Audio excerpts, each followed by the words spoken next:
Իրանի ԱԳՆ խոսնակը հայտարարել է, որ հակամարտության կարգավորման ամենաառաջարկներն անիրատեսական են։ Էսմայիլ Բաղայիի խոսքով չեն վստահում բանակցություններ վարելու Վաշինգտոնի առաջարկներին, քանի որ արդեն վատ փորձ են ունեցել։ Թեհրանը չի կարծում, որ Վաշինգտոնը պատրաստ է լուրջ բանակցությունների, նրանց առաջարկներն անտրամաբանական են եւ չափազանց շատ պահանջներ են պարունակում։ Այժմ կենտրոնացած ենք ինքնապաշտպանության վրա, մանրամասնել է Բաղայիին։ Նա հավելել է, որ բանակցություններ վարելու առաջարկը ստացել են Պակիստանի եւ այլ միջնորդների միջոցով, սակայն Վաշինգտոնի հետ անմիջական շփում դեռ չի եղել։ Բաղայիին նաև նշել է, որ Իրանի խորհրդարանը դիտարկում է միջուկային զենքի չտարածման պայմանագրից Թեհրանի դուրս գալու հարցը, սակայն Իրանը չի ձգտում միջուկային զենք ստեղծել։ Ավելի վաղ Դոնալդ Թրամփը հայտարարել էր, որ Իրանի հետ բանակցությունները շարունակվում են ուղիղ եւ անուղղակի ձևաչափով։ ԱՄՆ նախագահի խոսքով Թեհրանը համաձայնել է Պակիստանի միջոցով փոխանցված 15 կետանոց հնարավոր գործարքի մեծ մասին։ ԱՄՆ փոխնախագահ Ջեյդի Վենսն էլ նշել է, որ ամերիկյան կողմը հասել է իր նպատակների մեծ մասին։ Վենսի խոսքով դեռ որոշ ժամանակ էլ կշարունակեն ռազմական գործողությունները, վստահ լինելու, որ վերադառնալու կարիք այլևս չի լինի։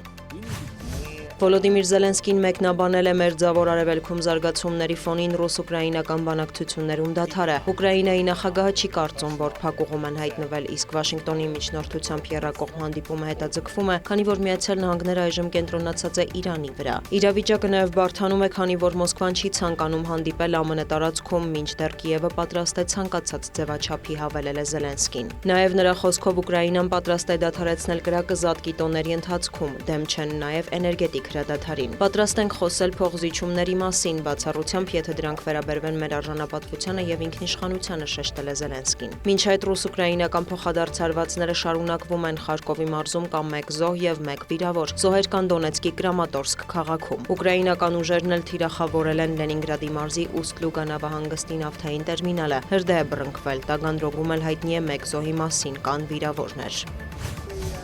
ԱՄՆ նախագահը հայտարարել է, որ Վաշինգտոնը չի խոչընդոտի Կուբա-ռուսական նավթի մատակարարմանը։ Եթե որևէ երկիր ցանկանում է նավթ ուղարկել կղզի, ես որևէ խնդիր չունեմ դրա հետ կապված, նշել է Դոնալդ Թրամփը։ Նա կրկնել է, Կուբան անխուսափելիորեն կփլուզվի, քանի որ վատ իշխանություն ունի եւ էներգառեսուրսների մատակարարումը չի փրկի իրավիճակը։ Հիշեցնենք, ամերիկյան ուժերի կողմից Վենեսուելայի նախագահ Նիկոլաս Մադուրոյի ձերբակալությունից հետո Կուբա-վենեսուելական նավթի մատակարարումները դադարեցվել են, ինչի հետևանքով կղզին բախվում է էներգետիկ ճգնաժամի։ Թրամփը հայտարարել է, որ Իրանից հետո ցուցակում Կուբան է եւ հնարավոր է բարեկամական զավթում տեղի ունենա։ Հունվարին ԱՄՆ նախագահը նաեւ խոստացել էր մաքսատուրքեր սահմանել Կուբա նավթ մատակարարող երկրների նկատմամբ։ Կրեմլից հայտարարել են, որ Ռուսաստանն իր պարտքն է համարում օգնություն ցուցաբերել Կուբային։ Դմիտրի Պեսկովը հայտնել է, որ արդեն նավթամթերք են ուղարկել կղզի։ Նրա խոսքով Մոսկվան այս հարցով կապի մեջ է ամերիկացի գործընկերների հետ։ Կրեմլի խոսնակը հավելել է, Ռուսաստանը պատրաստ է էներգառեսուրսներ մատակարարել բոլոր ցանկացողներին, այդ թվում Եվրոպայում։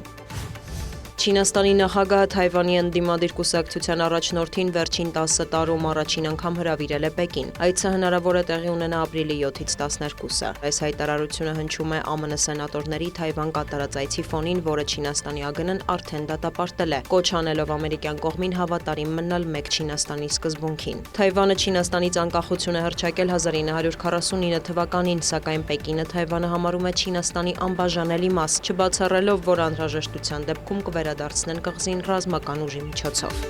Դիանա Գասպարյան, լուրեր։